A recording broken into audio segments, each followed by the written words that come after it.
पहला प्रश्न, मुझे लगता है कि मेरा शरीर एक पिंजड़े या बोतल जैसा है जिसमें एक बड़ा शक्तिशाली सिंह कैद है और वह जन्मों जन्मों से सोया हुआ था, लेकिन आपके छेड़ने से वह जाग गया है। वह भूखा है और पिंजड़े से मुक्त होने के लिए बड़ा बेचैन। दिन में अनेक बार वह बौखलाकर हुंकार मारता, गर्जन करता और ऊपर की ओर उछलता है। उसकी हुंकार गर्जन व ऊपर की ओर उछलने के धक्के से मेरा रोआ रोआ कँप जाता है और माथे व सिर का ऊपरी हिस्सा ऊर्जा से फटने लगता है। इसके बाद मैं एक अजीब नशे व मस्ती में डूब जाता हूँ। फिर वह सिंह जरा शांत होकर कसमसाता, चहलकदमी करता व गुर्राता रहता है और फिर कीर्तन में या आपके स्मरण से वह मस्त होकर नाचता भी है। अनुकंपा करके समझाएं कि यह क्या हो रहा है,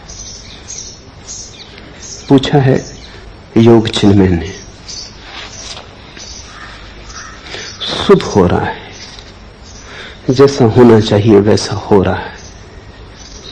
इससे भयभीत मत होना, इसे होने देना, इसके साथ सहयोग करना। एक अनूठी प्रक्रिया शुरू हुई है जिसका अंतिम परिणाम मुक्ति है। हम निश्चित ही शरीर में कैद हैं। सिंह पिंजरे में बंद है, बहुत समय से बंद है, इसलिए सिंह भूल ही गया है अपनी गर्जना को। बहुत समय से बंद है और सिंह सोचने लगा है कि यह पिंजड़ा ही उसका घर है। इतना ही नहीं, सोचने लगा है कि मैं पिंजड़ा ही हूं। देहो अहम, मैं शरीर ही हूं। चोट करनी है, उसी के लिए तुम मेरे पास हो कि मैं चोट करूं और तुम जगो।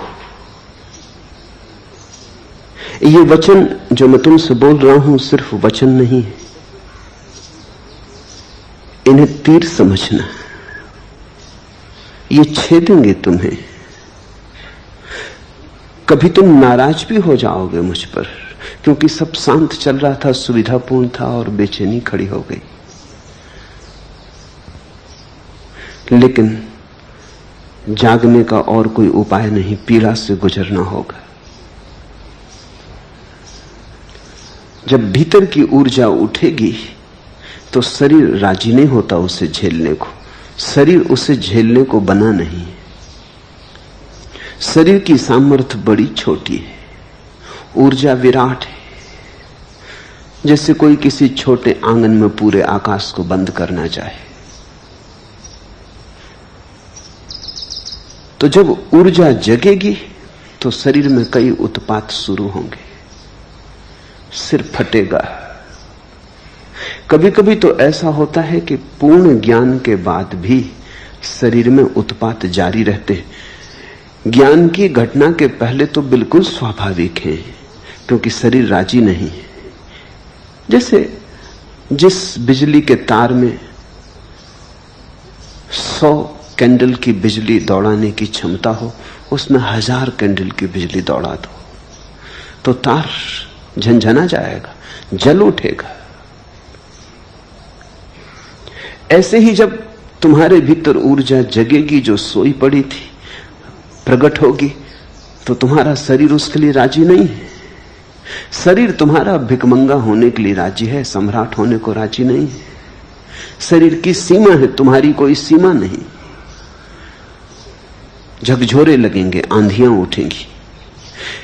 ज्ञान की घटना के पहले, समाधि के पहले तो ये झकझोरे बिल्कुल स्वाभाविक हैं। कभी कभी ऐसा भी होता है कि समाधि भी घट जाती और झकझोरे जारी रहते हैं, आंधी जारी रहती, क्योंकि शरीर राजी नहीं हो पाता। कृष्णमूर्ति के मामले में ऐसा ही हुआ है। 40 साल से परम ज्ञान की उपलब्धि के बाद भी प्रक्रिया जारी है। शरीर झटके झेल नहीं पाता। कृष्णमूर्ति आधी रात में चिल्ला के, चीख के उठाते। गुर्राने लगते, वस्तुतः गुर्राने लगते। और सिर में 40 साल से दर्द बना हुआ है जो जाता नहीं, आता है जाता है लेकिन पूरी तरह जाता नहीं। दर्द कभी इतना प्रगाढ़ हो जाता है कि सिर फटने लगता है। कृष्णमूर्ति के पिछले 40 वर्ष शरीर की दृष्टि से बड़े कष्ट के रहे। ऐसा कभी कभी होता है, अक्सर तो समाधि के साथ साथ शरीर राजी हो जाता है, लेकिन कृष्णमूर्ति के साथ इसलिए नहीं हो पाया शांत, क्योंकि समाधि के लिए बड़ी चेष्टा की गई। थियोसॉफी के जिन विचारकों ने कृष्णमूर्ति को बड़ा किया, उन्होंने बड़ा प्रयास किया, समाधि को लाने के लिए बड़ी अथक चेष्टा की।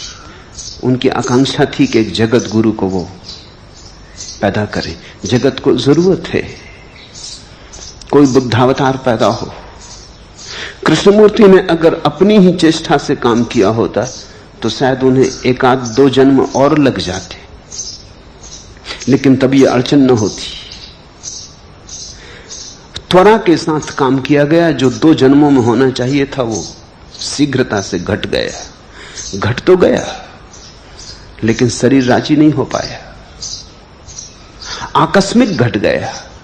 शरीर तैयार ना था और घट गया। तो 40 वर्ष शारीरिक पीड़ा के रहे। आज भी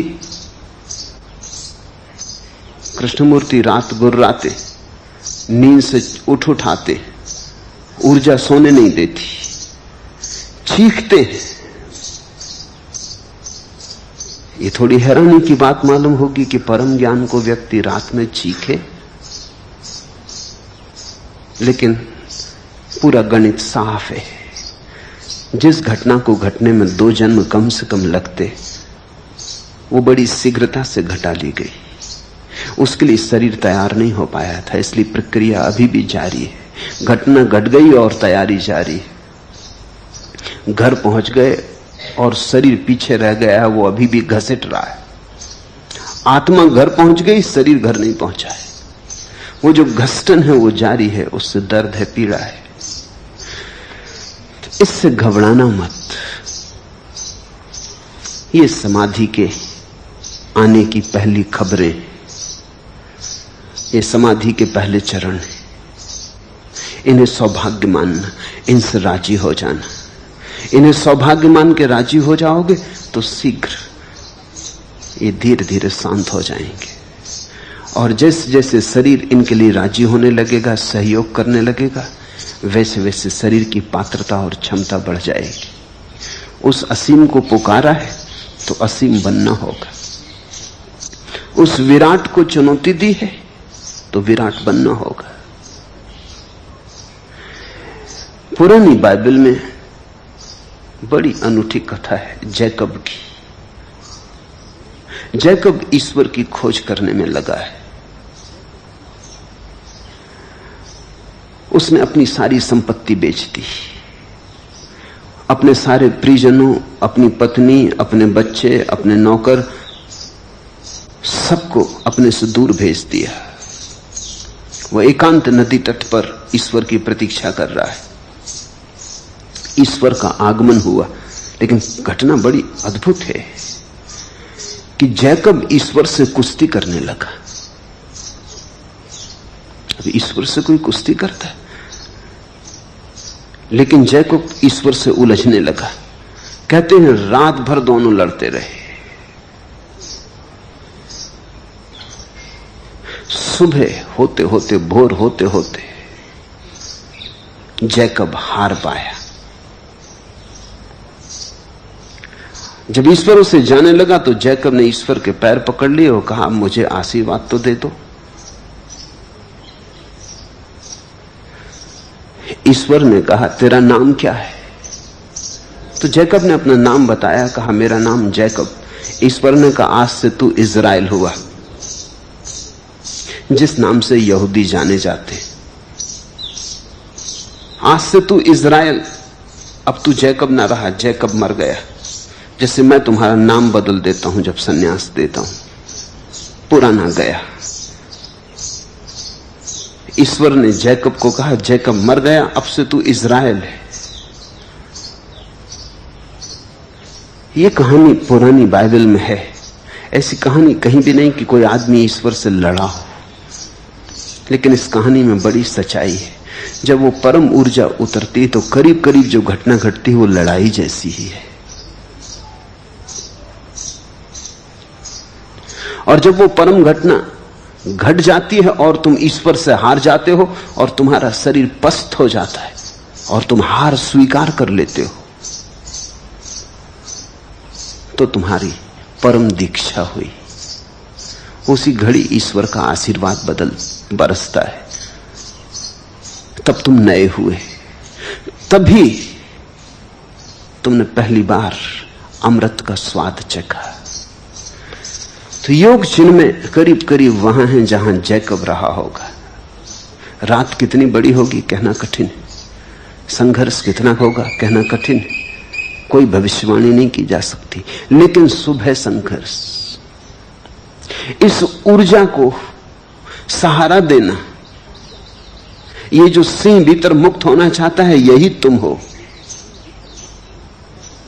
ये जो ऊर्जा उठना चाहती है सिर की तरफ, काम केंद्र से सहस्त्रार की तरफ जाना चाहती, राह बनाना चाहती, यही तुम हो। ये जन्मों जन्मों से कुंडली मार के पड़ी थी, अब ये फन उठाना शुरू कर रही है। सौभाग्यशाली हो, धन्यभागी हो।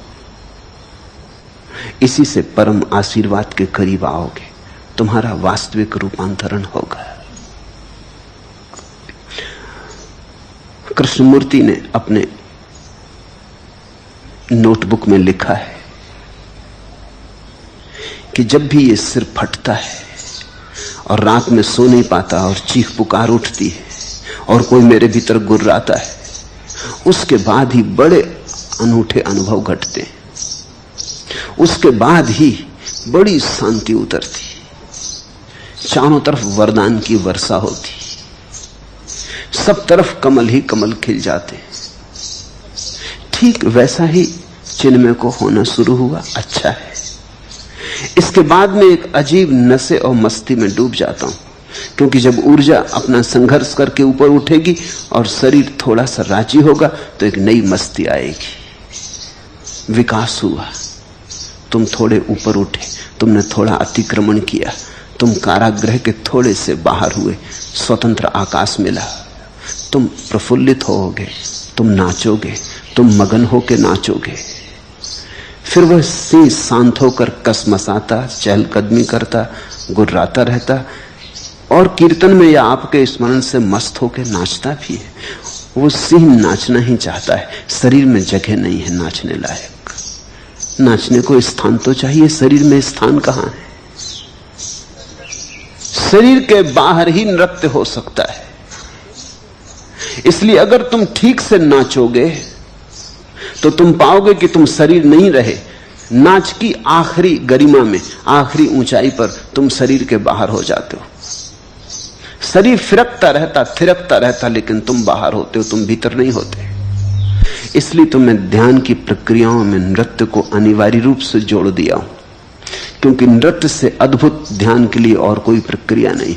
अगर तुम भरपूर नाच लो, अगर तुम समग्र रूप से नाच लो, तो उस नाच में तुम्हारी आत्मा शरीर के बाहर हो जाएगी। शरीर थिरकता रहेगा, लेकिन तुम अनुभव करोगे कि तुम शरीर के बाहर हो, और तब तुम्हारा असली नृत्य शुरू होगा।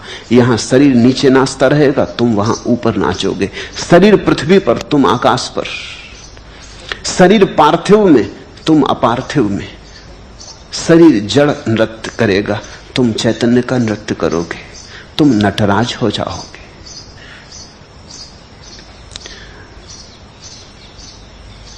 पूछा है समझाएं क्या हो रहा है? अनूठा हो रहा है, अद्भुत हो रहा है, अपूर्व हो रहा है। समझाने योग्य नहीं है जो हो रहा है, अनुभव करने योग्य है। जो भी मैं कहूंगा उससे कुछ समझ में नहीं आएगा, उससे इतना ही हो सकता है कि तुम ज्यादा सरलता से इसे स्वीकार करने में समर्थ हो जाओ, इससे राजी हो जाओ। इसे दबाना मत। स्वाभाविक मन होता है दबाने का कि ये क्या पागलपन है कि मैं सिंह की तरह गुर्रा रहा हूं। ये गर्जना कैसी, लोग पागल समझेंगे। तो स्वाभाविक मन होता है कि दबा लो इसे, छिपा लो इसे, मत किसी को पता चलने दो, कोई क्या कहेगा, फिक्र मत करना। कौन क्या कहता है इसकी फिक्र मत करना। लोग पागल कहें तो पागल हो जाना। पागल हुए बिना कभी कोई परमहंस हुआ है? तुम तो अपने भीतर पर ध्यान देना। अगर इससे आनंद आ रहा है, मस्ती आ रही, सुरा बरस रही, तो तुम फिक्र मत करना। इस संसार के पास कुछ भी नहीं है इतना मूल्यवान तुम्हें देने को, इसलिए संसार से कोई सौदा मत करना।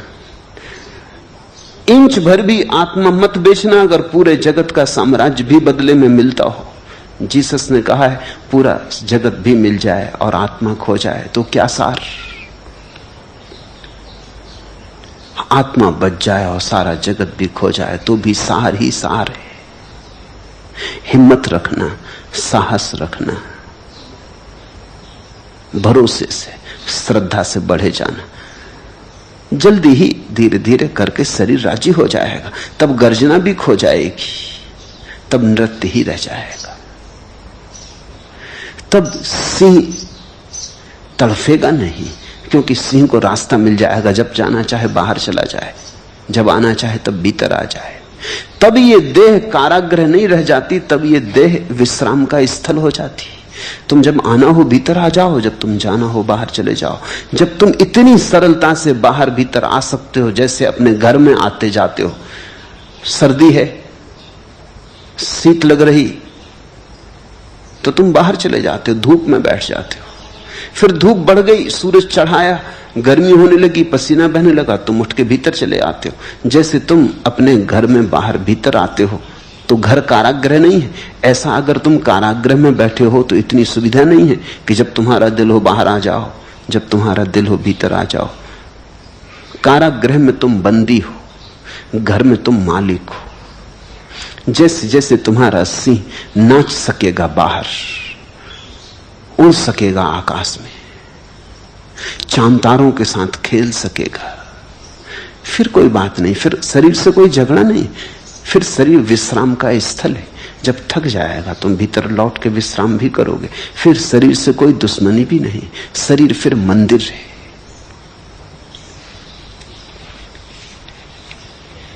दूसरा प्रश्न, कल आपने कहा कि आप तो सदा हमारे साथ हैं, लेकिन हमारे संन्यास लेने से हम भी आपके साथ हो लेते। मुझे तो ऐसा कोई क्षण स्मरण नहीं आता जब मैंने संन्यास लिया हो। कब लिया, कहां लिया? आपने ही दिया था। मैं आप तक पहुंचा कहां हूं अभी? मुझे तब कुछ पता न था संन्यास का, और न आज ही है। तो कैसे होऊं संन्यास्त प्रभु, कैसे आऊं मैं आप तक? मेरी उतनी पात्रता कहां, मेरी उतनी श्रद्धा व समर्पण कहां?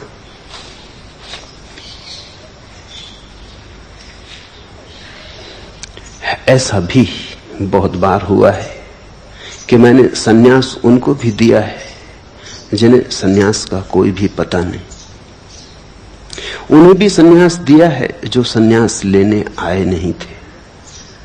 उन्हें भी सन्यास दिया है जिन्होंने कभी स्वप्न में भी सन्यास के लिए नहीं सोचा था। क्योंकि तुम्हारे मन को ही मैं नहीं देखता, तुम्हारे मन के अचेतन में दबी हुई बहुत सी बातों को देखता हूं। कल रात्रि ही एक युवती आई,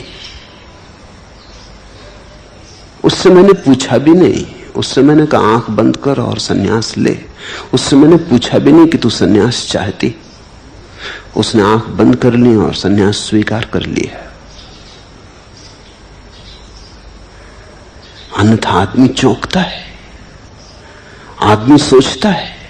सन्यास लेना है तो महीनों सोचते हैं, कुछ लोग वर्षों सोचते हैं, कुछ तो सोचते सोचते मर गए और नहीं ले पाए।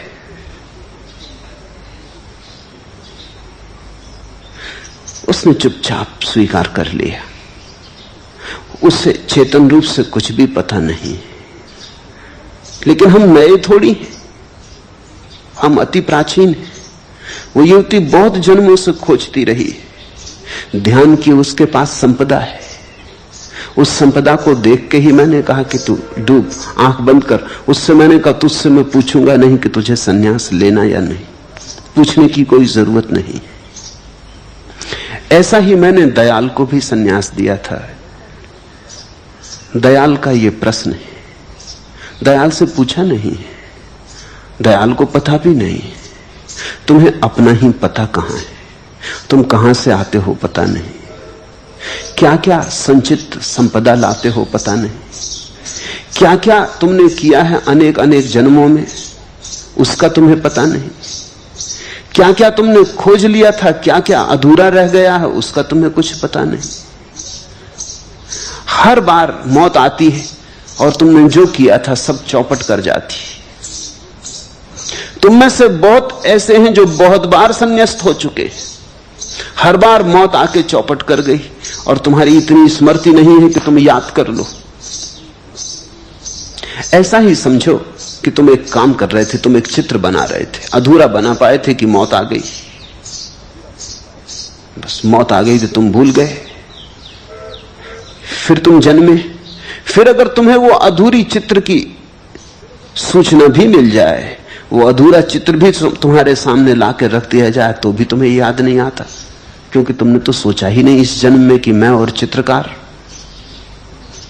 और अगर मैं तुमसे कहूं इसे पूरा कर लो, यह अधूरा पड़ा है, तुमने बड़ी आकांक्षा से बनाया था, तुमने बड़ी गहन अभीप्सा से रचा था, अब इसे पूरा कर लो। मौत बीच में आ गई थी, अधूरा छूट गया था। तुम कहोगे मुझे तो कुछ पता नहीं, आप पकड़ा देते हैं तूलिका तो ठीक है, लेकिन मुझे तूलिका पकड़ना भी नहीं आता। आप रख देते हैं ये रंग तो ठीक है, रंग दूंगा, लेकिन मुझे कुछ पता नहीं कि चित्र कैसे बनाए जाते हैं। फिर भी मैं तुमसे कहता हूं शुरू करो, शुरू करने से ही याद आ जाएगी। चलो पकड़ो तूलिका हाथ में, याद आ जाए शायद। ऐसा हुआ दूसरे महायुद्ध में, एक सैनिक गिरा चोट खाकर, उसकी स्मृति खो गई गिरते ही, सिर पे चोट लगी, स्मृति के तंतु अस्त व्यस्त हो गए, वो भूल गया अपना नाम भी, वो भूल गया मैं कौन हूं। और युद्ध के मैदान से जब वो लाया गया तो वो बेहोश था, कहीं उसका तगमा भी गिर गया, उसका नंबर भी गिर गया। बड़ी कठिनाई खड़ी हो गई। जब वो होश में आया तो न उसे अपना नंबर पता है, ना अपना नाम पता है, ना अपना ओहदा पता है। मनोवैज्ञानिकों ने बड़ी चेष्टा की, खोजबीन करने की, सब तरह के उपाय किए, कुछ पता न चले। वो आदमी बिल्कुल कोरा हो गया, जैसे अचानक उसकी स्मृतियों से सारा संबंध टूट गया। फिर किसी ने सुझाव दिया कि अब एक ही उपाय कि इसे इंग्लैंड में घुमाया जाए। वो इंग्लैंड की सेना का आदमी था, इसे इंग्लैंड में घुमाया जाए, शायद अपने गांव के पास पहुंच के इसे याद आ जाए। तो उसे इंग्लैंड में घुमाया गया, ट्रेन पे बिठा के 2 आदमी उसे लेके चले। हर स्टेशन पे गाड़ी रुकती, वो उसे नीचे उतारते, वो देखता खड़े होके। वो थक गया, इंग्लैंड छोटा मुल्क है इसलिए बहुत अड़चन ना थी, सब जगह घुमा दिया। और अंततः एक छोटे से स्टेशन पर जहां गाड़ी रुकती भी नहीं थी, लेकिन किसी कारणवश रुक गई, वो आदमी नीचे उतरा, उसने स्टेशन पर लगी तख्ती देखी, उसने कहा अरे ये रहा मेरा गांव। वो दौड़ने लगा, वो पीछे भूल ही गया कि मेरे साथ 2 आदमी हैं। वो 2 आदमी उसके पीछे भागने लगे। वो स्टेशन से निकल के गांव में दौड़ा, सब याद आ गया, गली कूचे याद आ गए। उसने किसी से पूछा भी नहीं, गली कूचों को पार करके वो अपने घर के सामने पहुंच गया। उसने कहा अरे ये रहा मेरा घर, ये रहा मेरा नाम, ये मेरी तख्ती भी लगी। उसे सब याद आ गई, बस एक चोट पड़ी कि फिर उसे सारी याद आ गई। विस्मृति खो गई, स्मृति का तंतु फिर जुड़ गया। तो कभी कभी मैं जिसे दयाल को संन्यास दिया, इसी आशा में कि घुमाऊंगा गेरुए वस्त्रों में, शायद याद आ जाए कि तुम पहले भी गेरुए वस्त्रों में घूमे हो, कि कहूंगा नाचो, शायद नाचते नाचते किसी दिन उस मनो अवस्था में पहुंच जाओ जहां तुम्हें अतीत जन्मों के नृत्य याद आ जाएं। कहूंगा ध्यान करो, ध्यान करते करते शायद अचेतन का कोई द्वार खुल जाए, स्मृतियों का बहाव आ जाए। इसलिए तो बोले चला जाता हूं, कभी गीता पर, कभी अष्टावक्र पर, कभी जरथुस्त्र पर, कभी बुद्ध पर, कभी जीसस पर, कभी कृष्ण पर। न मालूम कौन सा शब्द तुम्हारे भीतर गूंज बना दे, न मालूम कौन सा शब्द तुम्हारे भीतर कुंजी बन जाए, न मालूम कौन सा शब्द तुम्हें जगा दे तुम्हारी नींद से। सब उपाय किए चला जाता हूं, कोशिश सिर्फ इतनी है कि किसी तरह मृत्यु ने जो बीच बीच में आके तोड़ दिया है और तुम्हारा जीवन अस्त व्यस्त हो गया है, उसमें एक सिलसिला पैदा हो जाए, उसमें एक तांता आ जाए, एक रास्ता आ जाए। बस एक रास्ता आते ही तुम्हारी नियति करीब आने लगेगी। तुमने घर तो बहुत बार बनाया, अधूरा अधूरा छूट गया।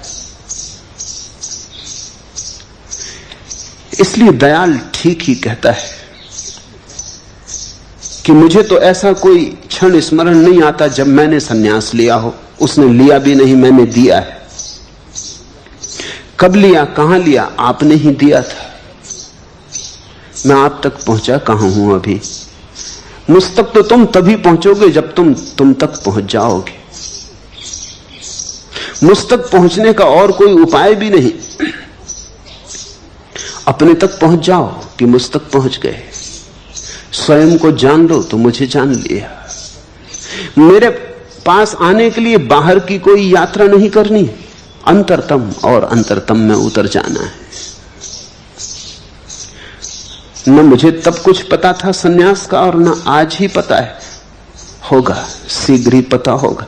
न तब पता था न आज पता है, ये सच। लेकिन ये मनोदशा अच्छी कि तुम सोचते हो, जानते हो कि तुम्हें पता नहीं। दुर्भाग्य तो उनका है जिनको पता नहीं और सोचते हैं कि पता है। तुम तो ठीक स्थिति में हो। यही तो निर्दोष चित्त की बात है कि मुझे पता नहीं। तो तुम खाली हो, तो तुम्हें भरा जा सकता है। कुछ हैं जिन्हें कुछ भी पता नहीं है, और बहुत है उनकी संख्या, लेकिन सोचते हैं उन्हें पता है। इसी भ्रांति के कारण पता हो सकता है उससे भी वंचित रह जाते हैं। ज्ञान रोक लेता है ज्ञान तक जाने से। अगर तुम्हें पता है कि मैं अज्ञानी हूं तो तुम ठीक दिशा में हो। ऐसी निर्दोष चित्तता में ही ज्ञान की परम घटना घटती। जानना कि मैं नहीं जानता हूं, जानने की तरफ पहला कदम है। मेरी पात्रता कहां, मेरी उतनी श्रद्धा और समर्पण कहां? ये पात्र व्यक्ति के हृदय में ही भाव उठता है कि मेरी पात्रता कहां। अपात्र तो समझते हैं, हम जैसा सुपात्र कहां। ये विनम्र भाव ही तो पात्रता है कि मेरी पात्रता कहां, कि मेरा समर्पण कहां, कि मेरी श्रद्धा कहां। यही तो श्रद्धा की सूचना है। बीज मौजूद है, बस समय की प्रतीक्षा है। ठीक अनुकूल समय पर, ठीक अनुकूल ऋतु में अंकुरण होगा, क्रांति घटेगी। और ये यात्रा तो अनूठी यात्रा है। ये यात्रा तो अपरिचित अज्ञेय की यात्रा है। मुसलसल खामोशी की ये पर्दापोशी अबस है कि अब राजदां हो गए हम। सुकून खो दिया हमने तेरे जुनू में, तेरे गम में 16 बजा हो गए हम। हुए इस तरह खम जमानों के हाथों, कभी तीर थे अब कमा हो गए हम। न रहबर न कोई रफीके सफर है, ये किस रास्ते पर रवां हो गए हम। हमें बेखुदी में बड़ा लुत्फ आया कि गुम हो के मंजिल निसा हो गए हम। ये मंजिल ऐसी है कि खो के मिलती है। तुम जब तक हो तब तक नहीं मिलेगी, तुम खोए की मिलेगी। हमें बेखुदी में बड़ा लुत्फ आया, जहां तुम नहीं, जहां तुम्हारा अहंकार गया, जहां बेखुदी आई। हमें बेखुदी में बड़ा लुत्फ आया कि गुम होके मंजिल निसा हो गए हम, कि खोके और पहुंच गए। यह रास्ता मिटने का रास्ता है। तो अगर तुम्हें लगता है मेरी समर्पण की पात्रता कहां, मिटना शुरू हो गए, बेखुदी आने लगी। अगर तुम्हें लगता है कि मेरी श्रद्धा कहां, तो बेखुदी आने लगी, तुम मिटने लगे। संन्यास यही है कि तुम मिट जाओ ताकि परमात्मा हो सके। न रहबर न कोई रफीके सफर है। ये तो बड़ी अकेले की यात्रा है। न कोई रहबर न रफीके सफर है, न कोई साथी है, न कोई मार्गदर्शक है। अंततः तो गुरु भी छूट जाता है, क्योंकि वहां इतनी जगह भी कहां। प्रेम गली अति सांकरी, तामे दो न समा है। वहां इतनी जगह कहां कि तीन बन सके, दो भी नहीं बनते। तो शिष्य हो, गुरु हो, परमात्मा हो, तो तीन हो गए। वहां तो दो भी नहीं बनते। तो वहां गुरु भी छूट जाता है, वहां तुम भी छूट जाते, वहां परमात्मा ही बचता है। न रहबर न कोई रफीके सफर है। ये किस रास्ते पर रवां हो गए हो। संन्यास तो बड़ी अनजानी यात्रा है, बड़ी हिम्मत, बड़े साहस की यात्रा है। जो अनजान में उतरने का जोखिम ले सकते हैं उनकी। ये होशियारों, हिसाब लगाने वालों का काम नहीं। ये कोई गणित नहीं है, ये तो प्रेम की छलांग है।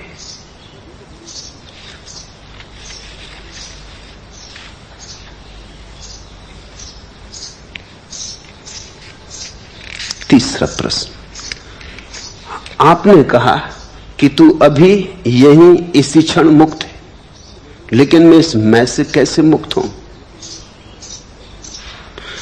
कैसे पूछा कि चूक गए, फिर समझे नहीं। यही तो अष्टावक्र का पूरा उपदेश है। अनुष्ठान कैसे, यानी अनुष्ठान कैसे, यानी किस विधि से, विधि विधान।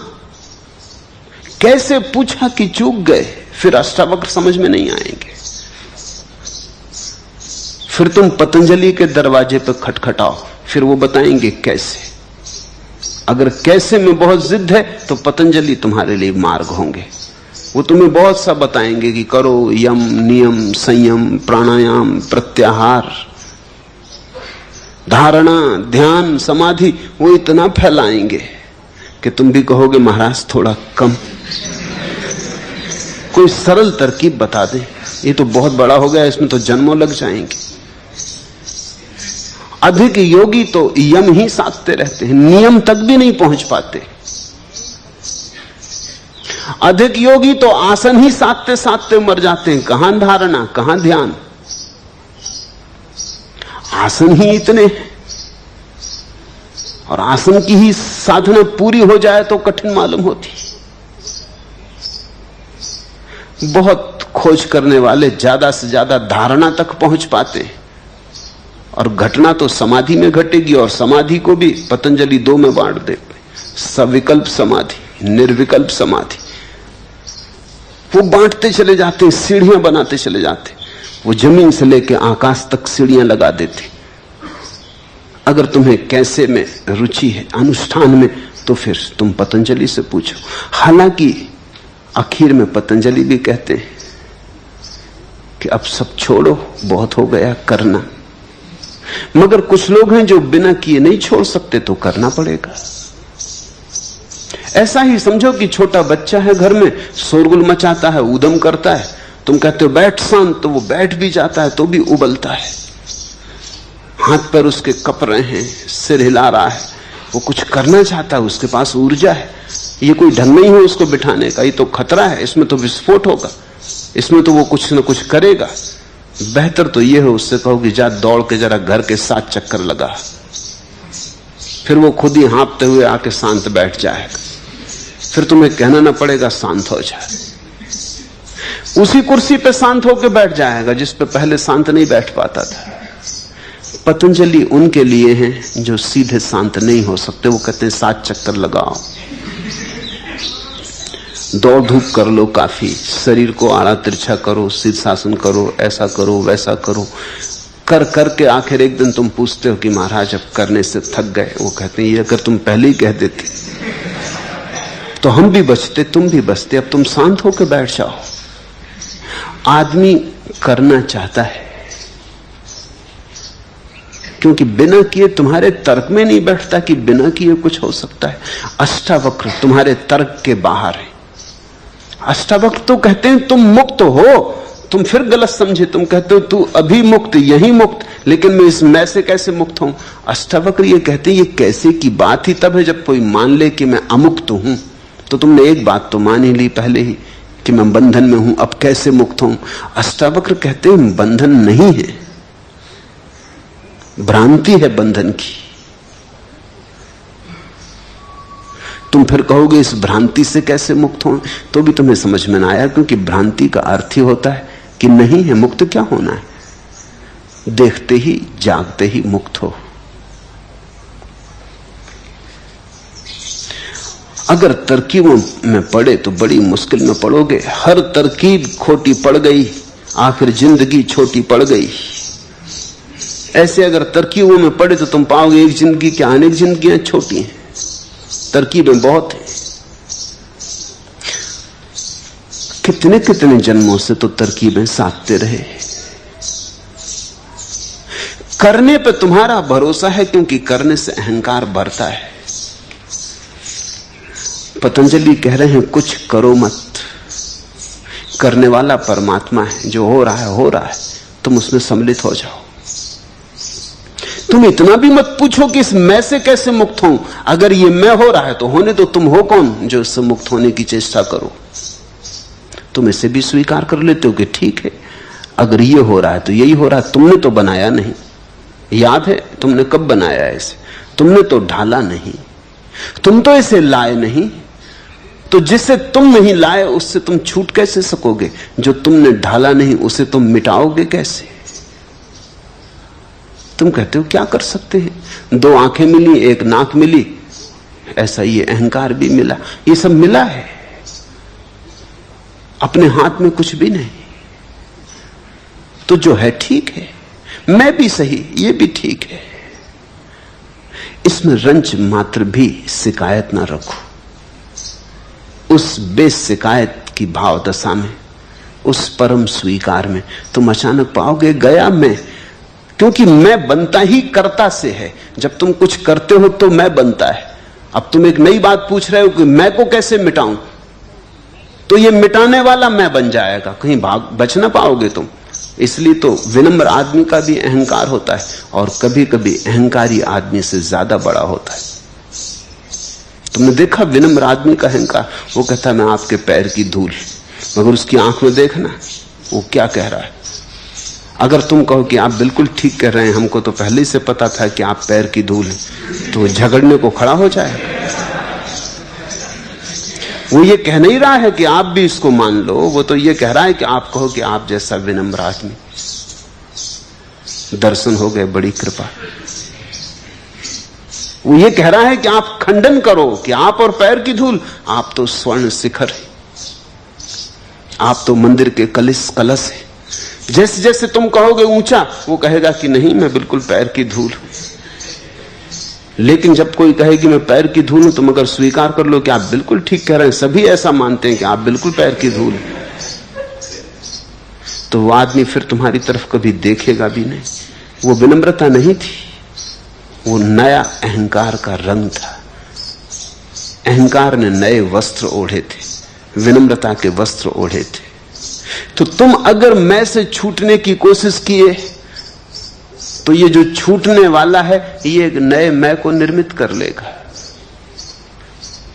आदमी पैरहन बदलता है, कपड़े बदल लिए, मगर तुम तो वही रहोगे।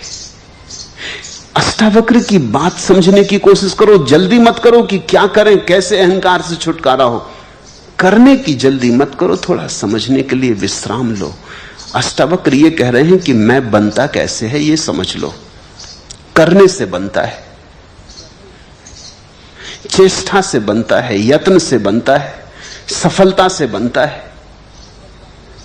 तो तुम जहां भी यत्न करोगे वहीं बन जाएगा। तो फिर एक बात साफ हो गई कि अगर अहंकार से मुक्त होना है तो यत्न मत करो, चेष्टा मत करो, जो है उसे वैसा ही स्वीकार कर लो। उसी स्वीकार में तुम पाओगे अहंकार ऐसे मिट गया जैसे कभी था ही नहीं, क्योंकि उसको जो ऊर्जा देने वाला तत्व था वो खिसक गया, बुनियाद गिर गई, भवन ज्यादा देर ना खड़ा रहेगा। और अगर कर्ता का भाव गिर जाए तो जीवन की सारी बीमारियां गिर जाती हैं, अन्यथा जीवन में बड़े जाल हैं। धन की दौड़ भी कर्ता की दौड़ है, पद की दौड़ भी कर्ता की दौड़ है, प्रतिष्ठा की दौड़ भी कर्ता की दौड़ है। तुम दुनिया को कुछ करके दिखाना चाहते हो। मेरे पास कई लोग आ जाते हैं, वो कहते हैं कि ऐसा कुछ मार्ग दें कि दुनिया में कुछ करके दिखा जाएं। क्या करके दिखाना चाहते हो? कि नहीं, वो कहते हैं कि नाम रह जाए, हम तो चले जाएंगे लेकिन नाम रह जाए। नाम रहने से क्या प्रयोजन है? तुम्हारे नाम में और किसी की कोई उत्सुकता नहीं सिवाय तुम्हारे। जब तुम ही चले गए कौन फिक्र करता है? जब तुम ही ना बचोगे तो तुम्हारा नाम क्या खाक बचेगा? तुम ना बचे जीवंत तो नाम तो केवल तख्ती थी, वो क्या खाक बचेगा? कौन फिक्र करता तुम्हारे नाम की? और नाम बच भी गया तो क्या सार है? किन्हीं किताबों में दबा पड़ा रहेगा, तड़फेगा वह। सिकंदर का नाम है, नेपोलियन का नाम है, क्या सार है? नहीं, लेकिन हमें बचपन से ये रोग सिखाए गए, बचपन से ये कहा गया कुछ करके मरना, बिना करे मत मर जाना। अच्छा हो तो अच्छा, नहीं तो बुरा करके मरना, लेकिन नाम छोड़ जाना। लोग कहते हैं बदनाम हुए तो क्या, कुछ नाम तो होगा ही। अगर ठीक रास्ता ना मिले तो उल्टे रास्ते से कुछ करना, लेकिन नाम छोड़ के जाना। लोग ऐसे दीवाने हैं कि पहाड़ जाते हैं तो पत्थर पे नाम खोद आते, पुराना किला देखने जाते हैं तो दीवारों पे नाम लिखाते। और जो आदमी नाम लिख रहा है वो ये भी नहीं देखता कि दूसरे नाम पहुंच के लिख रहा है। तुम्हारा नाम कोई दूसरा पहुंच के लिख जाएगा, तुम दूसरे का पहुंच के लिख रहे हो। दूसरों के लिखे उनके ऊपर तुम अपना लिख रहे हो और मोटे अक्षरों में, कोई और आके उससे मोटे अक्षरों में लिख जाएगा। किस पागलपन में पड़े हो? अलबेले अरमानों ने सपनों के बुने हैं जाल कई, एक चमक लेकर उठे हैं जज्बाते पामाल कई। रूप की मस्ती, प्यार का नशा, नाम की अजमत, जर का गुरूर, धरती पर इंसान के लिए हैं फैले माया जाल कई। अपनी अपनी किस्मत है और अपनी अपनी फितरत है, खुशियों से पामाल कई हैं, गम से माला माल कई। इंसानों का काल पड़ा है, वक्त कड़ा है दुनिया पर, ऐसे कड़े का वक्त पड़े थे, यूं तो पड़े हैं काल कई। दिल की दौलत कम मिलती है, दौलत तो मिलती है बहुत। दिल उनके मुफलिस थे, हमने देखे अहले माल कई। कितने मंजर पिन्हा है मधोसी की गहराई में, होश का आलम एक मगर मधोसी के पाताल कई। कितने मंजर पिन्हा है मधोसी की गहराई में। ये जो हमारी मूर्छा है, इसमें कितने दृश्य छिपे हैं, दृश्य के बाद दृश्य, पर्दे के पीछे पर्दे, कहानियों के पीछे कहानियां। ये जो हमारी मूर्छा है, इसमें कितने पाताल छिपे, धन के, पद के, प्रतिष्ठा के, सपनों के जाल बिछे।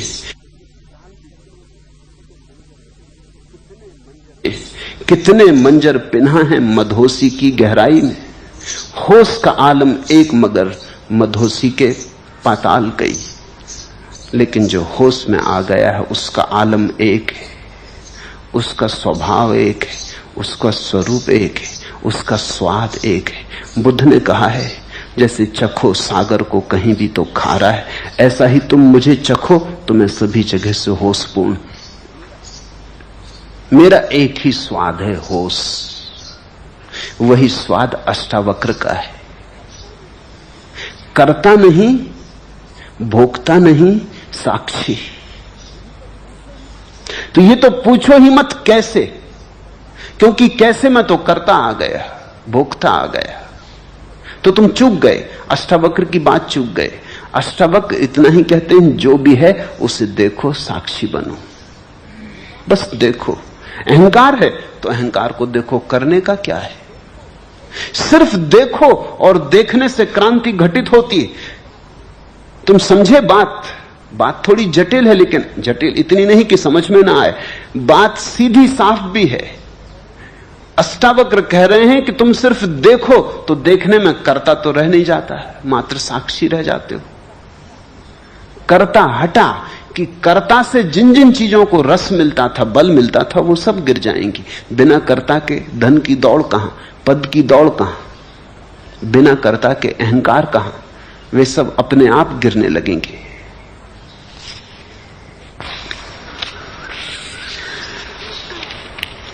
एक बात साध लो, साक्षी, शेष कुछ भी करने को नहीं, शेष सब अपने से हो जाएगा। शेष सदा होता ही रहा है, तुम नाहा के बीच बीच में खड़े हो जाते। मैंने सुना है एक हाथी एक पुल पर से गुजरता था, हाथी का वजन पुल कपने लगा, एक मक्खी उसकी सूंड पे बैठी थी। जब दोनों उस पार हो गए तो मक्खी ने कहा, बेटा हमने पुल को बिल्कुल हिला दिया। हाथी ने कहा, देवी मुझे तेरा पता ही ना था जब तक तू बोली न थी कि तू भी है।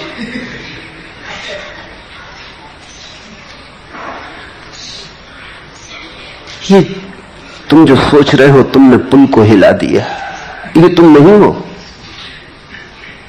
ये जीवन ऊर्जा है।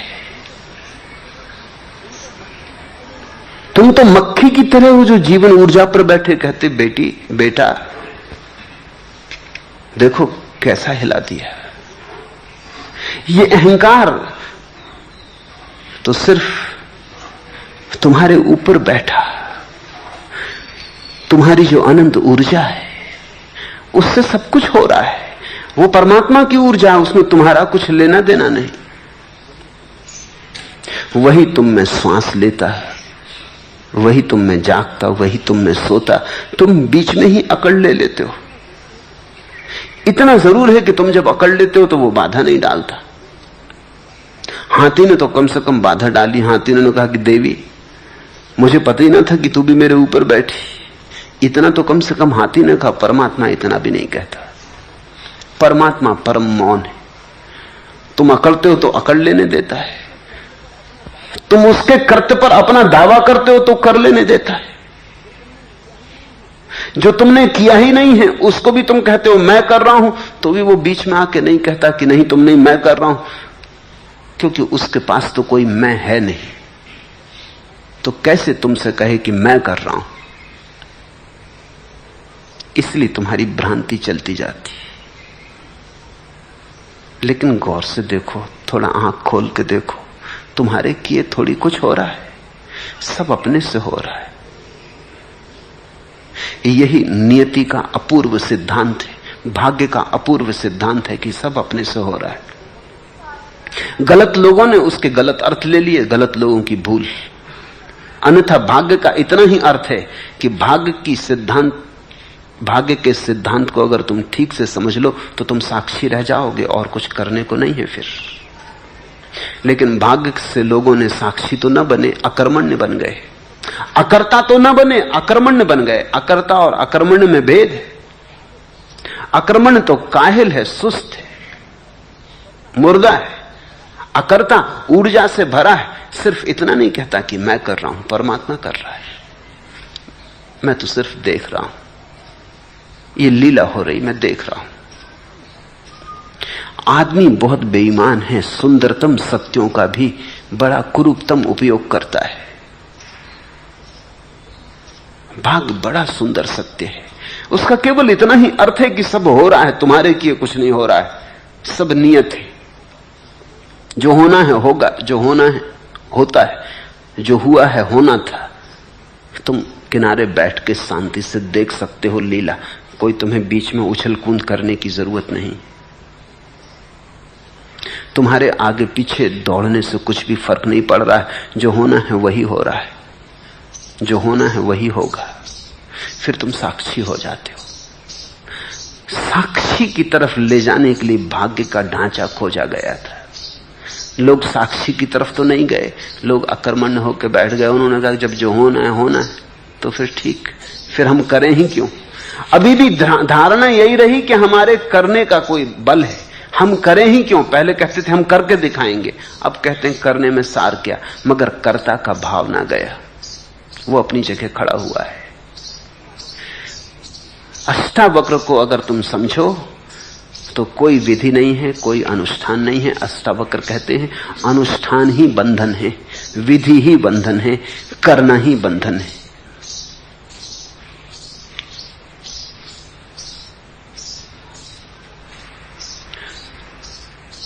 पांचवा प्रश्न, आपकी अनुकंपा से आकाश देख पाता हूं, प्रकाश के अनुभव भी होते हैं और भीतर के बहाव के साथ भी एक हो पाता हूं, लेकिन जब काम वासना पकड़ती है तब उसमें भी उतना ही डूबना चाहता हूं जितना ध्यान में। कृपया बताएं यह मेरी कैसी स्थिति। पहली बात, काम वासना के भी साक्षी बनो, उसके भी नियंता मत बनो, उसको भी जबरदस्ती नियंत्रण में लाने की चेष्टा मत करो, उसके भी साक्षी रहो। जैसे और सब चीजों के साक्षी हो वैसे ही काम वासना के भी साक्षी रहो। कठिन है क्योंकि सदियों से तुम्हें सिखाया गया कि काम वासना पाप है। उस पाप की धारणा मन में बैठी है। इस जगत में पाप है ही नहीं, बस परमात्मा है। ये धारणा छोड़ो। ये जगत में एक ही है रूप समाया सब में, वो परमात्मा है। क्षुद्र से क्षुद्र में वही, विराट से विराट में वही, निम्न में वही, श्रेष्ठ में वही। काम वासना में भी वही है और समाधि में भी वही है। यहां पाप कुछ है ही नहीं। इसका यह अर्थ नहीं कि मैं ये कह रहा हूं तुम काम वासना में ही अटके रह जाओ। मैं सिर्फ इतना कह रहा हूं उसे भी तुम परमात्मा का ही एक रूप समझो। और भी रूप हैं, शायद काम वासना पहली सीढ़ी है उसके रूप की। थोड़ा सा स्वाद समाधि का काम वासना में फलित होता है, इसलिए इतना रस है। जब और बड़ी समाधि घटने लगेगी तो वो रस अपने से खो जाएगा।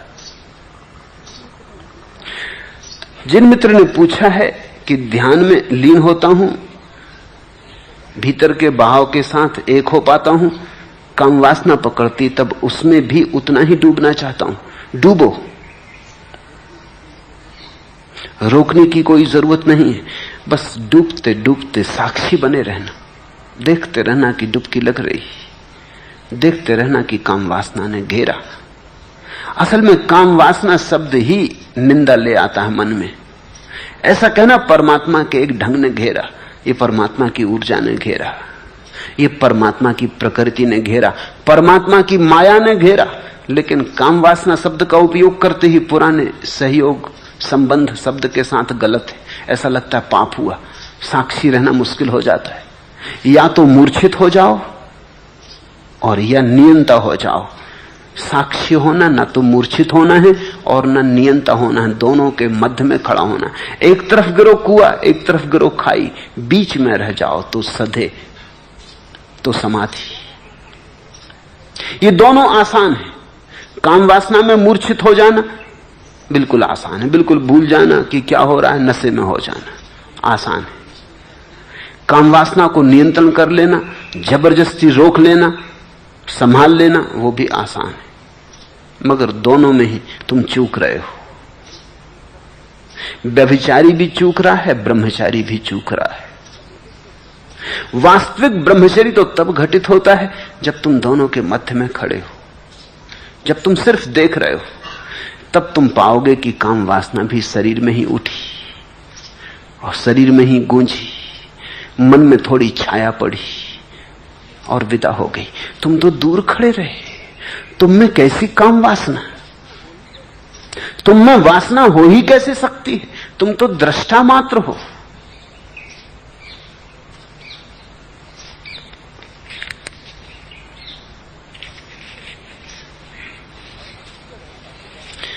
और अक्सर ऐसा होगा कि जब ध्यान ठीक लगने लगेगा तो काम वासना जोर पकड़ेगी। ये तुम समझ लो, क्योंकि अधिक लोगों को ऐसा होगा। ध्यान जब ठीक लगने लगेगा तो तुम्हारे जीवन में एक विश्राम आएगा, तनाव कम होगा। तो जन्मों जन्मों से तुमने जो जबरदस्ती की थी काम वासना के साथ, जो दमन किया था, वो हटेगा। तो दबी दबाई वासना तेज ज्वाला की तरह उठेगी। इसलिए ध्यान के साथ अगर काम वासना उठे तो घबराना मत। ये ठीक लक्षण है कि ध्यान ठीक जा रहा है, ध्यान काम कर रहा है। ध्यान तुम्हारे तनाव हटा रहा है, नियंत्रण हटा रहा है, तुम्हारा दमन हटा रहा है। ध्यान तुम्हें सहज प्रकृति की तरफ ला रहा है। पहले ध्यान तुम्हें प्रकृतिस्थ करेगा और फिर परमात्मा तक ले जाएगा, क्योंकि जो अभी नैसर्गिक नहीं है उसका स्वाभाविक होना असंभव है। जो अभी प्रकृति के साथ भी नहीं है वो परमात्मा के साथ नहीं हो सकता। तो ध्यान पहले तुम्हें प्रकृति के साथ ले जाएगा, फिर तुम्हें परमात्मा के साथ ले जाएगा। प्रकृति परमात्मा का बाह्य आवरण, अगर उससे भी तुम्हारा मेल नहीं है तो अंतरतम के परमात्मा से कैसे मेल होगा?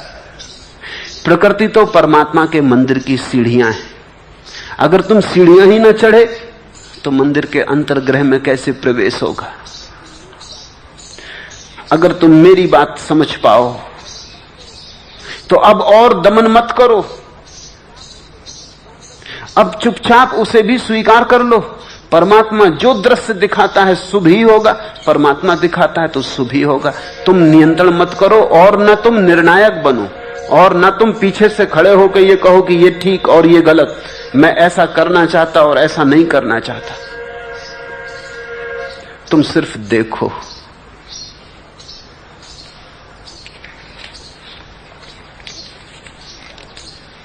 उम्र ढलती जा रही, समाए अरमा भी पिघलती जा रही, रफ्ता रफ्ता आग बुझती जा रही, शौक रमते जा रहे हैं, सैल थमते जा रहे हैं, राग थमता जा रहा है, खामोशी का रंग जमता जा रहा है, आग बुझती जा रही। ठीक हो रहा है, लेकिन इसके पहले कि आग बुझे आखिरी लपट उठेगी। तुम चिकित्सकों से पूछो, मरने के पहले आदमी थोड़ी देर को बिल्कुल स्वस्थ हो जाता है, सब बीमारियां खो जाती। जो मुर्दे की तरह बिस्तर पर पड़ा था उठ के बैठ जाता है, आंख खोल देता है, ताजा मालूम पड़ता है। मरने के थोड़ी देर पहले सब बीमारियां खो जाती, क्योंकि जीवन आखिरी छलांग लेता है, ऊर्जा जीवन की फिर से उठती है। तुमने देखा दिया बुझने के पहले आखिरी भभक से जलता है, इसके पहले कि आखिरी तेल चुक जाए आखिरी बूंद तेल की पी के भभक उठता है, वो आखिरी भभक है। सुबह होने के पहले रात देखा कैसी अंधेरी हो जाती, वो आखिरी भभक है। ऐसे ही ध्यान में भी जब तुम गहरे उतरोगे तो तुम पाओगे आग जब बुझने के करीब आने लगती तो आखिरी भभक, काम ऊर्जा भी उठेगी। उम्र ढलती जा रही है, समाए अरमा भी पिघलती जा रही है, कामना का दिया पिघल रहा, उम्र ढल रही, रफ्ता रफ्ता आग बुझती जा रही, शौक रमते जा रहे, सैल थमते जा रहे, प्रवाह रुक रहा जीवन का, राग थमता जा रहा है, खामोशी का रंग जमता जा रहा है, ध्यान का रंग जम रहा है, मौन का रंग जम रहा है, खामोशी का रंग जमता जा रहा है, आग बुझती जा रही। इसमें किसी भी घड़ी भभक उठेगी, ऐसी भभक ही उठ रही है। उसे देख लो, उसे दबा मत देना, अन्यथा फिर तुम्हारे भीतर सरक जाएगी। छुटकारा होने के करीब है, तुम उसे दबा मत लेना, अन्यथा फिर बंधन शुरू हो जाए। जो दबाया गया है वो फिर निकलेगा, जिसके साथ तुमने जबरदस्ती की है वो फिर आएगा। जाने ही दो, निकल ही जाने दो, बह जाने दो, होने दो भबक कितनी ही बड़ी। तुम शांत भाव से देखते रहो, तुम्हारे ध्यान में कुछ बाधा नहीं पड़ती इससे, तुम साक्षी बने रहो।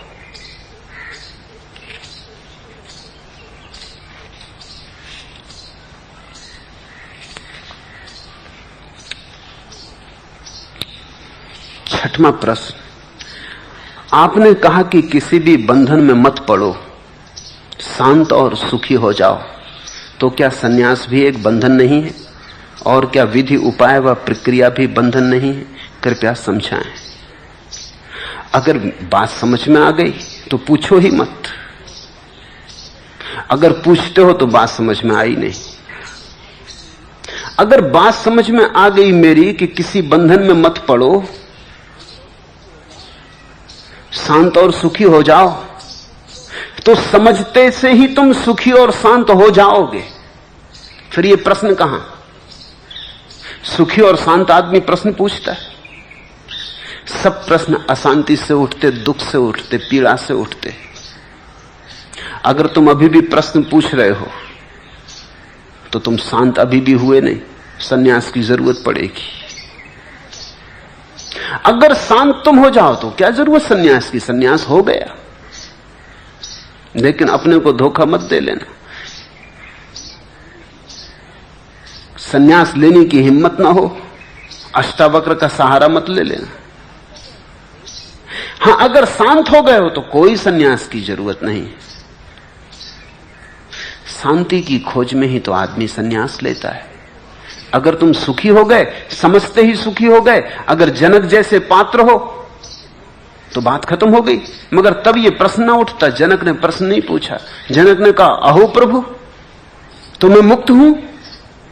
आश्चर्य कि अब तक कैसे माया मोह में पड़ा रहा।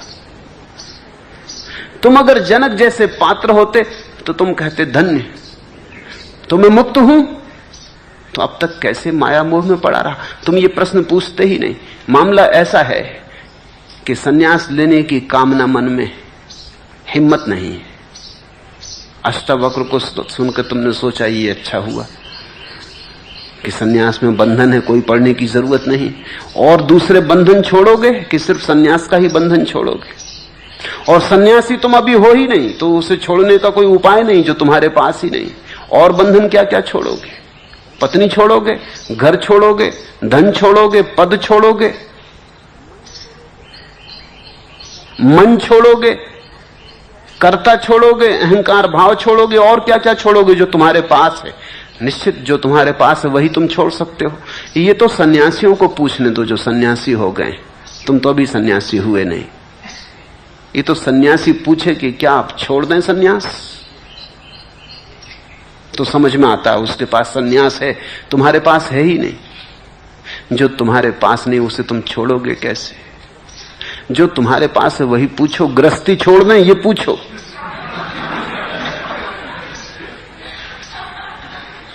अष्टावक्र की पूरी बात सुनकर तुमको इतना ही समझ में आया कि सन्यास बंधन है और कोई चीज बंधन है?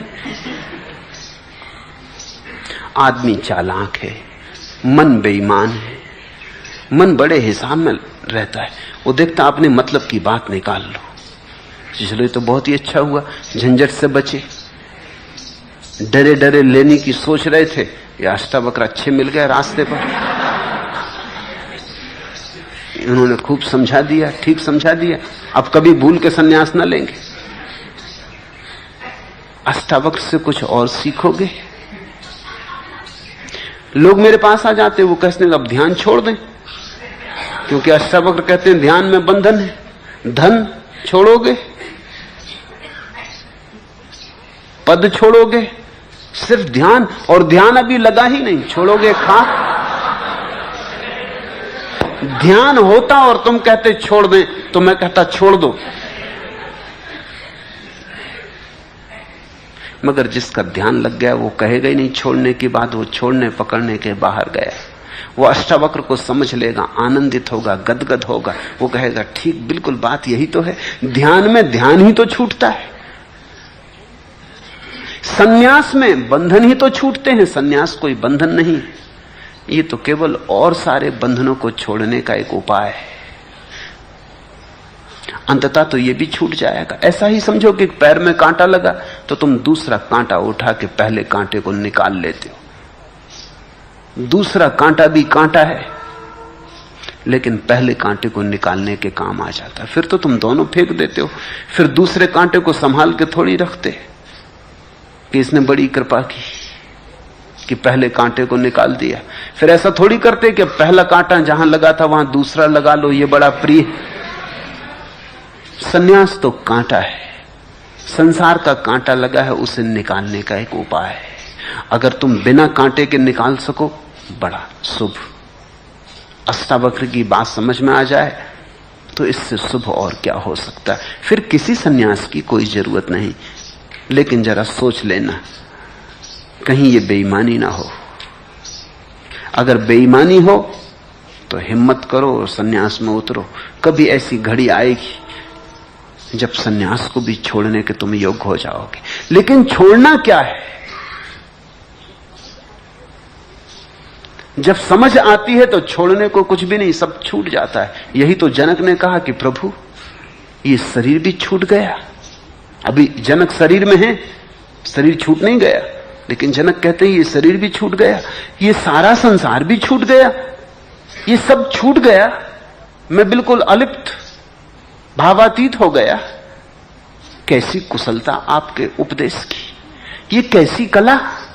कुछ भी हुआ नहीं, न महल छूटा, न संसार छूटा, न शरीर छूटा, और सब छूट गया। जिस दिन तुम समझोगे तो फिर कुछ छोड़ने को नहीं है, न संसार और न संन्यास। छोड़ने की बात ही उस आदमी की है जो सोचता है कुछ पकड़ने को है। त्याग भी भोग की छाया है। त्यागी भी भोगी का ही शीर्षासन करता हुआ रूप है। जब भोग जाता त्याग भी जाता, वो दोनों साथ रहते, साथ जाते। इसलिए तो तुम देखते हो भोगियों को त्यागियों के पैर पड़ते, वो साथ साथ है। आधा काम त्यागी कर रहे, आधा भोगी कर रहे, दोनों एक दूसरे के साथ जुड़े। न भोगी जी सकते त्यागी के बिना, न त्यागी जी सकते भोगी के बिना। तुमने देखा ये षड्यंत्र। एक आदमी मेरे पास आया, वो कहा कि ध्यान सीखना। सन्यासी थे, पुराने ढप के सन्यासी। तो मैंने कहा कि ठीक है, कल सुबह ध्यान में आ जाओ। उन्होंने कहा वो तो जरा मुश्किल है।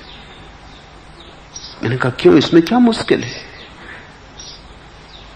कहा मुश्किल ये है कि ये मेरे साथ जो हैं, जब तक ये मेरे साथ ना आए मैं नहीं आ सकता, क्योंकि पैसा ये रखते हैं, पैसा मैं नहीं छूता।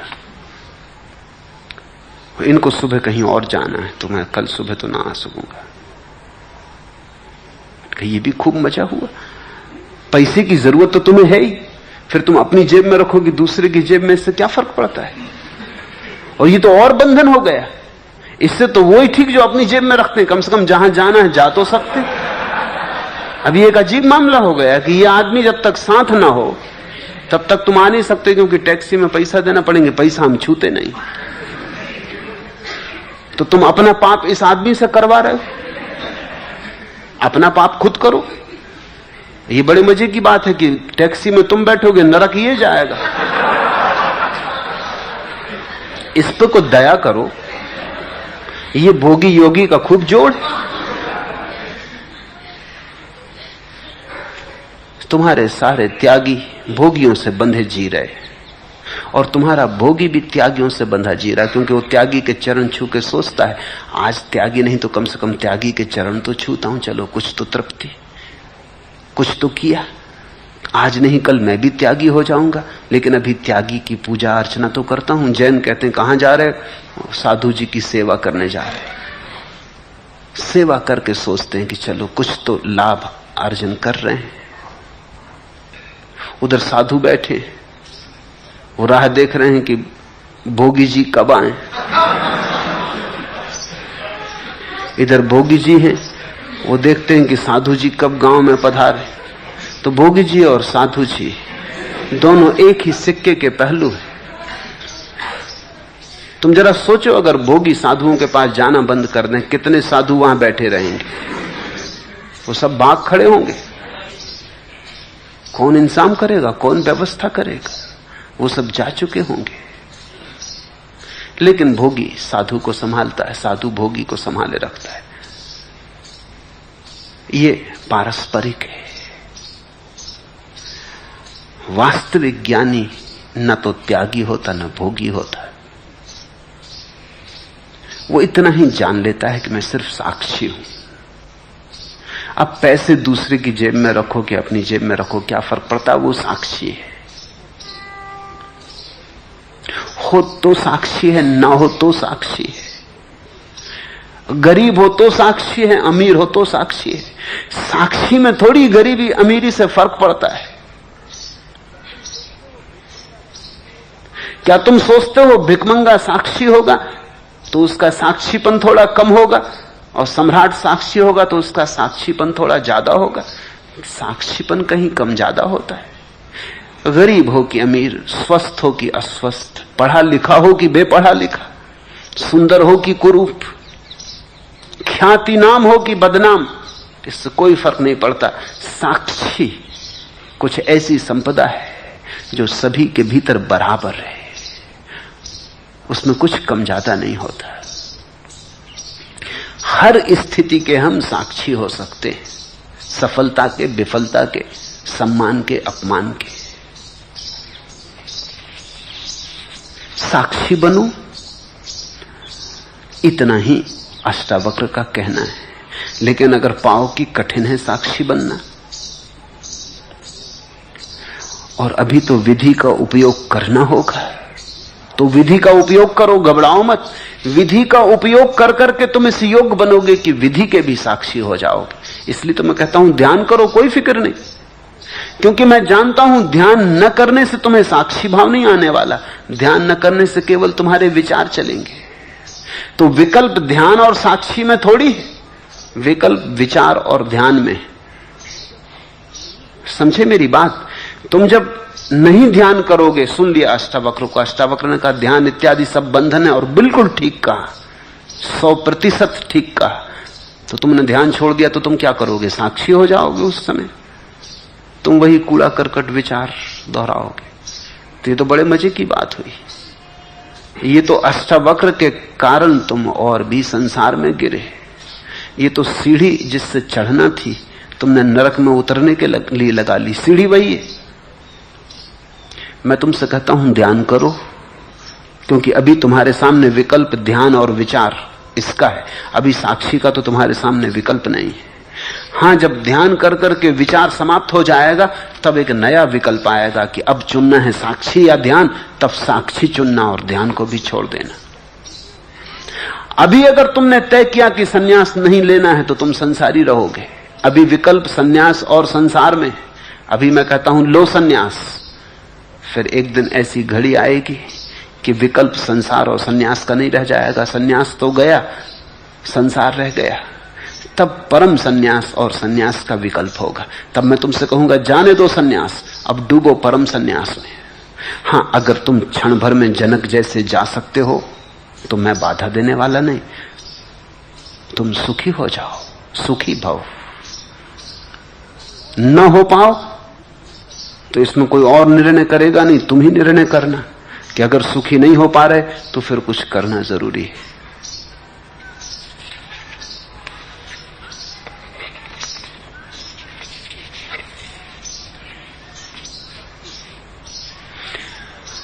सत्य भी तुम असत्य कर ले सकते हो, और फूल भी तुम्हारे लिए कांटे बन सकते हैं। तुम पे निर्भर है। उजियारे में नैन मूंद कर भाग नहीं, मेरे भोले मन डगरें सब अनजानी है। पथ में मिलते सूल सिला, भीनी भीनी गंध देखकर सुमनों का विश्वास न कर। तुम जरा ख्याल करना, जाग के कदम उठाना, क्योंकि तुम जो कदम उठाओगे वो कहीं भीनी भीनी गंध को देखकर ही मत उठा लेना। पथ में मिलते सूल शिखा सूल शिला, भीनी भीनी गंध देखकर सुमनों का विश्वास न कर।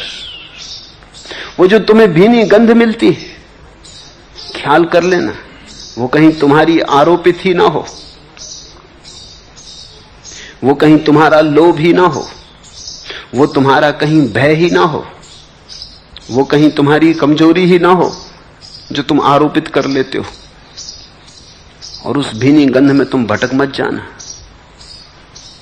बड़ा सुगम है कुछ ना करना है। सुन के ऐसा लगता है, लेकिन जब करने चलोगे कुछ न करना, तो इससे ज्यादा कठिन और कोई बात नहीं। सुन के तो साक्षी की बात कितनी सरल लगती कि कुछ नहीं करना, सिर्फ देखना है।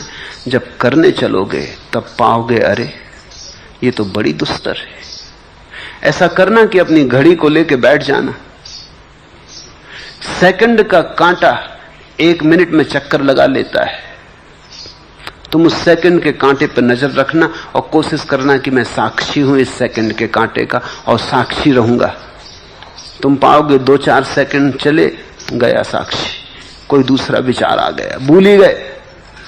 फिर झटका लगेगा कि अरे ये कांटा तो आगे सरक गया। फिर 2-4 सेकंड साक्षी रहे, फिर भूल गए। 1 मिनट पूरे होने में तुम 2-4-10 डुबकियां खाओगे। 1 मिनट भी साक्षी नहीं रह सकते हो, तो अभी साक्षी का तो सवाल ही नहीं। अभी तो तुम विचार और ध्यान में चुनो, फिर धीरे धीरे ध्यान और साक्षी में चुनाव करना संभव हो जाएगा।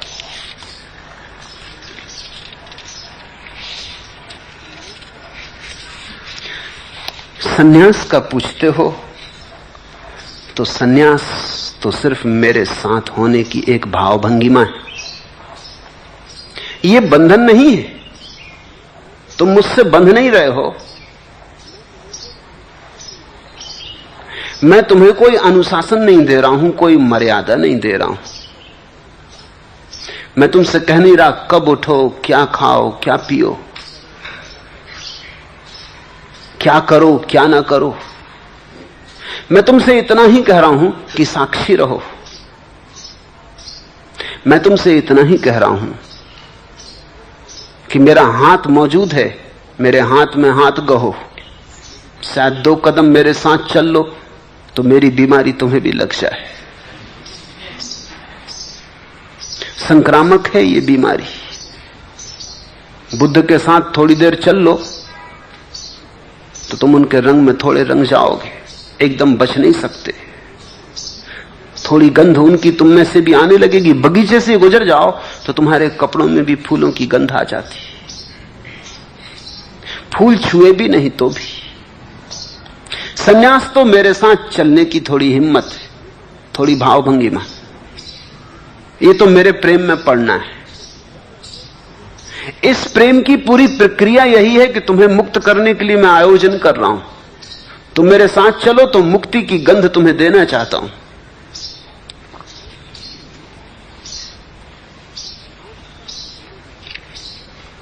सांस का पुतला हूं मैं, जरा से बंधा हूं और मरण को दे दिया गया हूं। पर एक जो प्यार है ना, उसी के द्वारा जीवन मुक्त में किया गया हूं। काल की दुर्वह गदा को एक कौतुक भरा बाल क्षण तौलता है। हो क्या तुम? सांस का पुतला हूं मैं, जरा से बंधा हूं और मरण को दे दिया गया हूं। जन्म और मृत्यु, बस यही तो हो तुम। सांस आई और गई, इसके बीच की थोड़ी सी कथा है, थोड़ा सा नाटक है। इसमें अगर कुछ भी है जो तुम्हें पार ले जा सकता है मृत्यु के और जन्म के, पर एक जो प्यार है ना, उसी के द्वारा जीवन मुक्त में किया गया हूं। अगर जन्म और मरण के बीच प्यार घट जाए, सन्यास तो मेरे साथ प्रेम में पड़ना है, इससे ज्यादा कुछ भी नहीं। बस इतना ही, इतनी ही परिभाषा। अगर तुम मेरे साथ प्रेम में हो और थोड़ी दूर चलने को राजी हो, तो वो थोड़ी दूर चलना तुम्हें बहुत दूर ले जाने वाला सिद्ध होगा। और बाकी तो सब ऊपर की बातें हैं कि तुमने कपड़े बदल लिए, कि माला डाल ली। वो तो केवल तुम में साहस जगे और तुम्हें आत्मस्मरण रहे इसलिए। वो तो केवल बाहर की शुरुआत है, फिर भीतर बहुत कुछ घटता है। तुम जिनको देख रहे हो गैरिक वस्त्रों में रंगे हुए, उनके सिर्फ गैरिक वस्त्र ही मत देखना, थोड़े उनके हृदय में झांकना, तो तुम वहां पाओगे प्रेम की एक नई धारा का आविर्भाव हो रहा है। पर एक जो प्यार है ना, उसी के द्वारा जीवन मुक्त में किया गया हूं।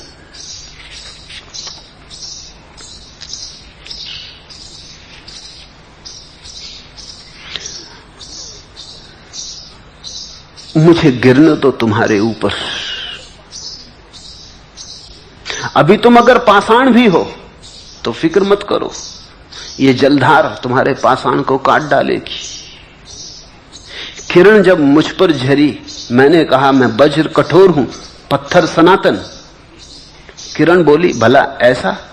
तुम्ही को खोजती थी मैं, तुम्ही से मंदिर गढ़ूंगी, तुम्हारे अंतःकरण से तेज की प्रतिमा उकेरूंगी।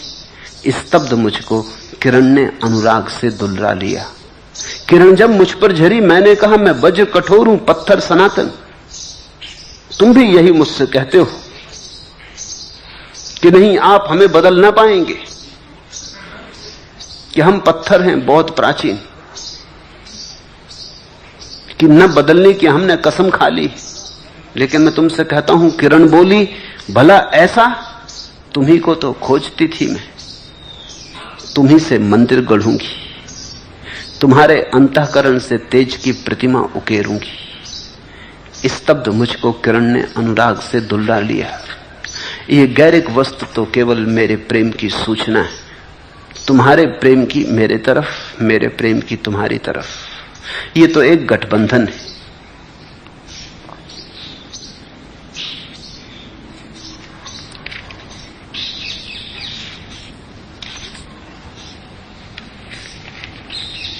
आखिरी प्रश्न। हे प्रिय प्यारे प्रणाम ले लो, इन आंसुओं को मुकाम दे दो। तुमने तो भर दी है झोली, फिर भी मैं कोरी की कोरी। हे प्रिय प्यारे मीत हमारे, शीस श्रीफल चरण तुम्हारे।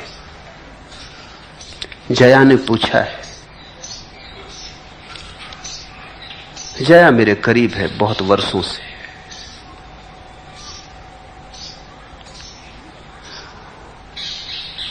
ठीक मीरा जैसा हृदय है उसके पास, वैसा ही गीत है दबा उसके हृदय में, वैसा ही नृत्य है उसके हृदय में दबा।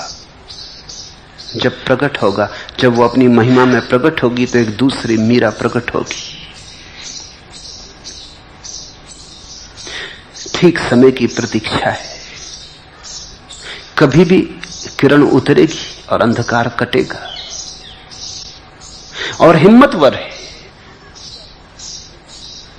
इसलिए भविष्यवाणी की जा सकती कि होगा।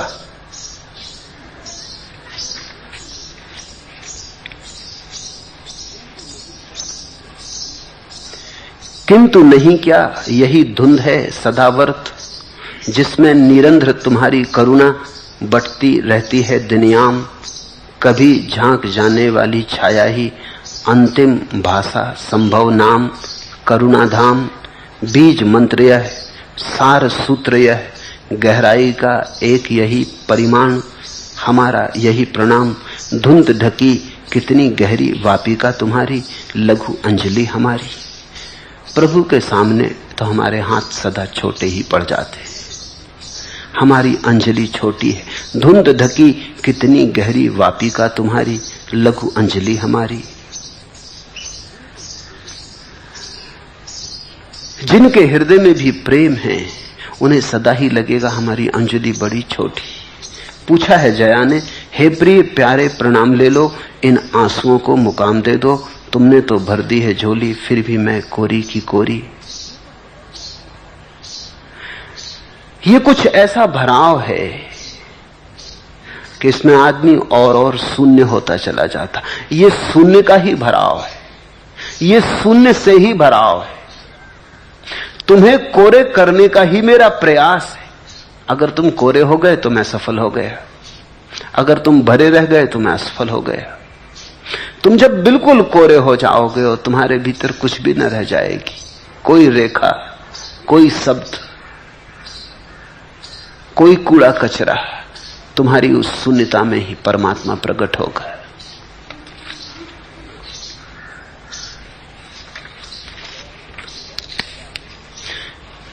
जया से कहूंगा, जा आत्मा जा, कन्या वधू का उसकी अनुगा, वह महाशून्य ही अब तेरा पथ, वह महाशून्य ही अब तेरा पथ। लक्ष्य अन्न जल पावक, लक्ष्य अन्न जल पालक पति, आलोक धर्म तुझको वह एकमात्र सरसाएगा। ओ आत्मारी तू गई वरी, ओ संप्रक्ता ओ परिणीता, महाशून्य के साथ भावने तेरी रची गई, महाशून्य के साथ भावरें तेरी रची गई।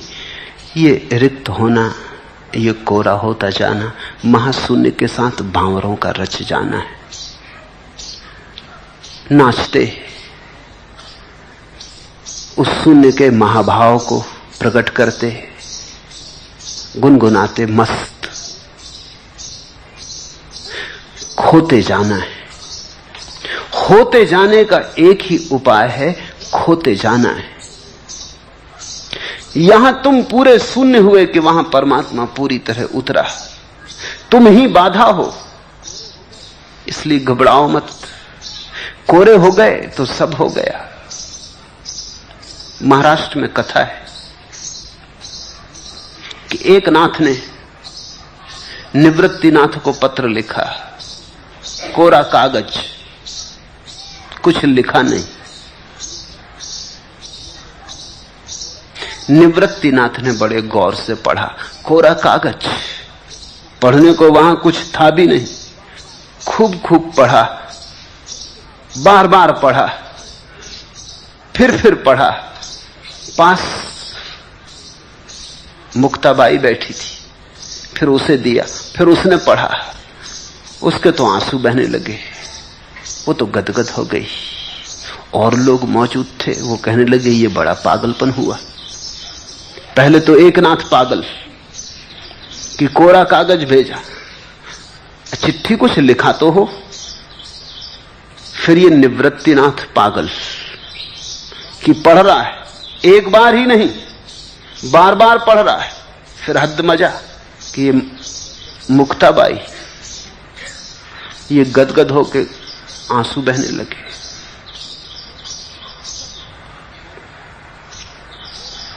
सब शास्त्र कोरे कागज है, और कोरा कागज पढ़ना आ जाए तो सब शास्त्र पढ़ने आ गए। वेद, कुरान, गुरु ग्रंथ, गीता, उपनिषद, बाइबल, धम्मपद, जिसने कोरा कागज पढ़ लिया सब आ गया। तुम कोरे कागज जैसे हो जाओ, इसी चेष्टा में संलग्न, तुम्हें मिटाने में लगाओ, क्योंकि तुम ही बाधा हो। अरियो आत्मारी, कन्या भोली कुंवारी, महाशून्य के साथ भावरें तेरी रची गई।